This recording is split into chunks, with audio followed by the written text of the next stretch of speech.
Thanks very much, Terry. I mean, how do I follow that presentation? I thought that was amazing to see what Northampton General are doing, only down the road from me, Tremaine. So it's great to see. So for everybody I've not met, there's a lot of you on the call that I do know. My name is Will Harris. I'm the Group Chief Digital Officer of IQEQ. We're a financial services company specializing in alternate asset management with around 500 billion US assets under management. So a fairly sizable organization within our world, although it's made up of about 4,000 staff.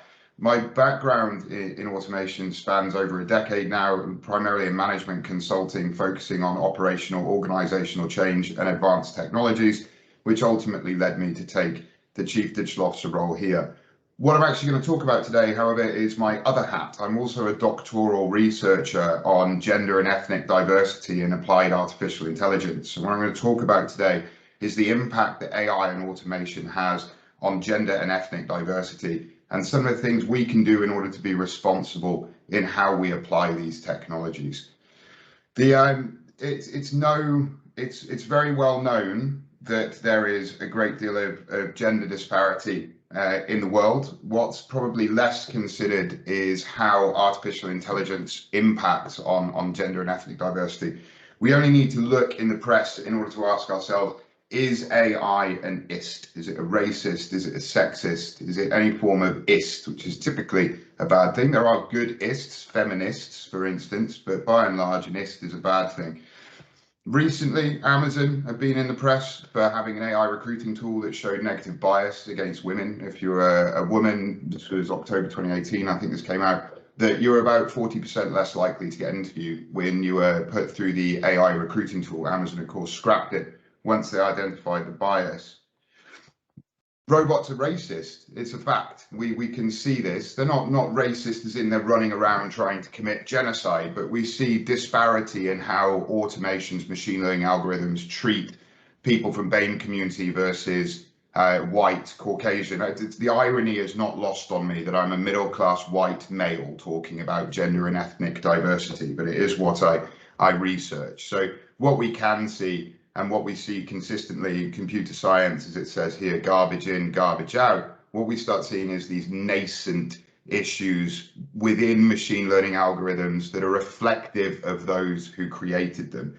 We're indeed looking at how one can legislate for this in order to make the creators of algorithms responsible for what comes out the back end. That's an extremely complex area. Facebook were in the press only in September, rather egregiously in the press, as their AI was labeling black men as primates. What happened is, if you were watching a reel that had black men in it, the Facebook AI would say to you, would you like to see more videos of primates? And of course, when they found that happening, it's not very good. They needed to go and take some drastic action. And what we also see is AIs, both Facebook and Microsoft, very famously last year, had to turn off their chat AI capability as it was scraping from Twitter and minute by minute became more sexist, more racist, more misogynistic. It's an interesting observation that the internet, much like nature, is big and evil and trying to kill you. And when you build a robot that learns from it, it quite often becomes not a very nice robot at all. Some of this is to do with inherent bias, and some of it is to do with applied bias.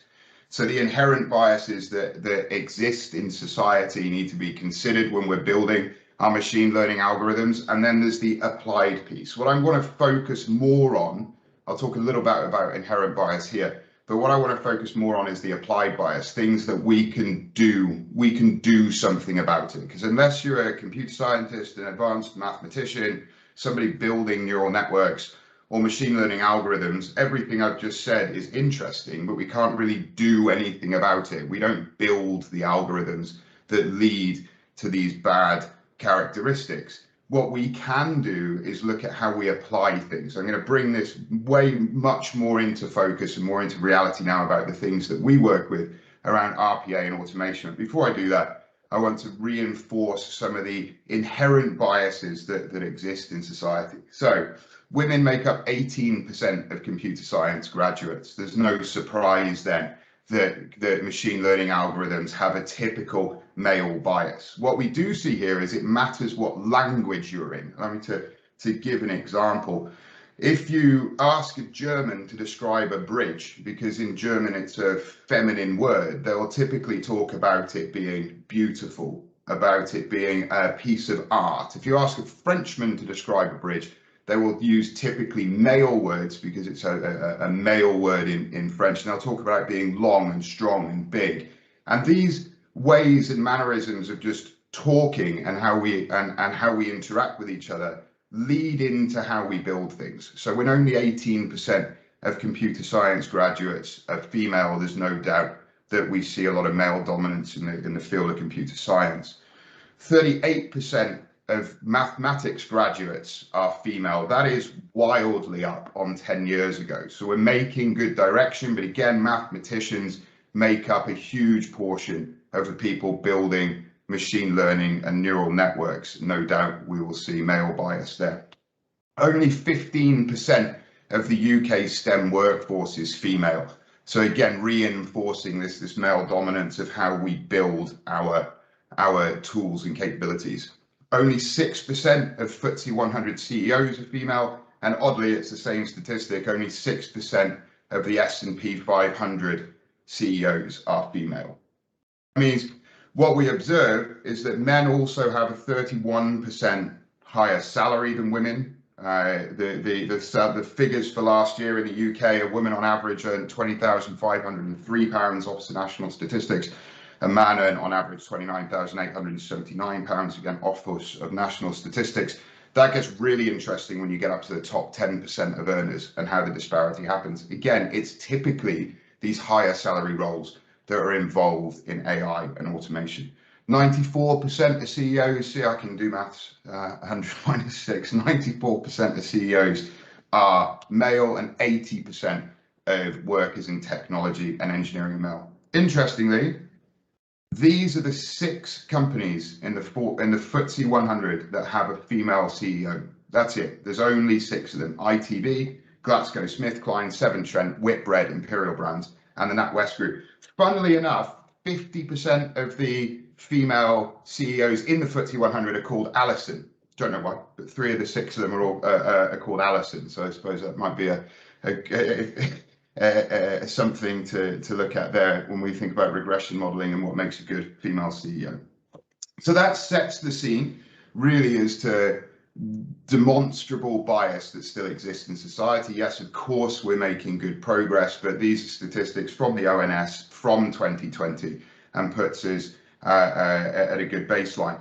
Why does this matter? So we have both vertical and horizontal disparity in an organization. And when we're thinking about automation, this is the bit that's really important. So vertical disparity, I think most people will know about. I'll go through it in a second, but horizontal disparity is probably something that's not particularly well considered. So if we think of an organization of having 7 ranks from graduate to CEO, fairly commonly accepted grading, at the graduate rank, publicly at the moment, let's take an organization such as mine, it's not uncommon to see a positive skew towards bringing women into the organization. So you might have 60-odd% of your organization being female at the graduate level.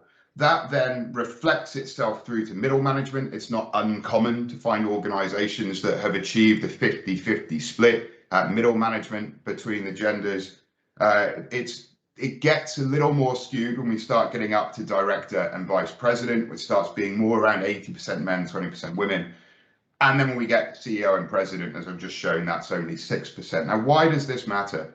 When we apply RPA, we are typically applying RPA to the bottom 3 ranks of an organization.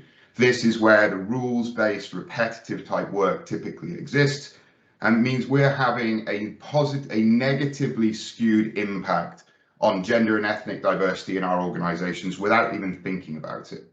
People talk about robots can't be racist, they can't be sexist, they don't care, they just execute, but they reflect those that built them and they reflect the organizations in which we place them.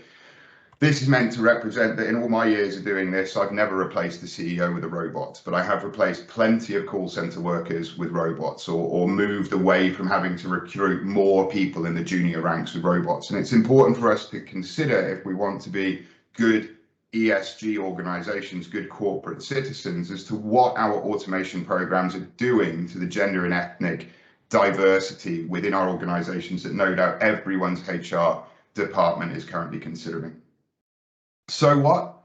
Right, so a few bullet points of my considerations about what we can do about it and things to think about. So firstly, bias is not bad, right? That people shout at me all the time when I say that, but if you let me finish, bias is a necessary requirement in life. Bias is why we weren't eaten by lions and why we evolved to be who we are today. Bias allows us to complete an incomplete data set and make decisions. So bias in itself is not a bad thing. There are, of course, very bad biases that we shouldn't have, and we need to be aware of these biases, whether we're designing a machine learning algorithm, whether we're building a neural network, or whether we're doing something as simple as applying an RPA robot into some common element of our organizations. We have to allow for it in our calculations. I'm yet to meet somebody through my research or in my professional life who, when they're building their business case for automation, captures the gender or ethnicity of the people that they're going to be impacting. It's not considered consequence until after the fact,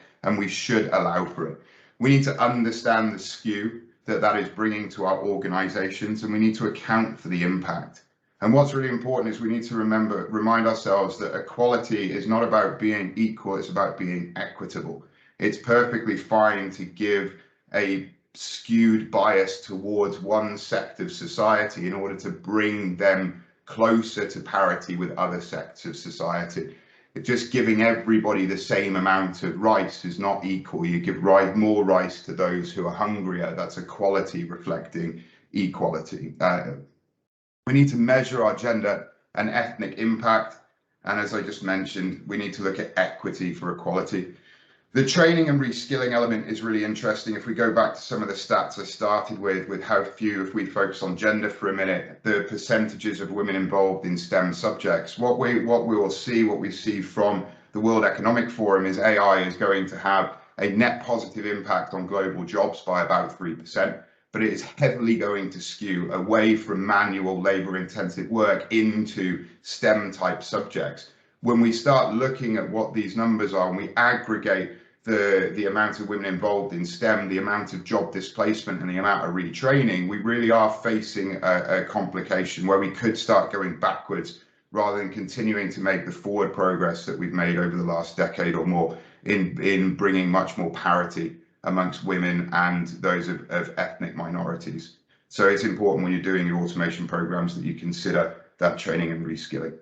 So that's me. I wanted to share. I'm doing my doctorate. I haven't completed it yet. I'm halfway through doing my research, and it's really interesting. A lot of this stuff that's coming up. I've not seen many people outside of academic community talking or considering it, and given the opportunity to come and talk to you all today about responsible automation, it seemed a good place to start the conversation on how is AI and automation impacting gender and ethnic diversity in our organizations. So thank you. Well, thank you. That's really, really insightful, and definitely brings a new focus, a new perspective on some of the implications of these programs, and some new thinking that I'm not sure we see too widely in terms of impact of automation and change programs in general. So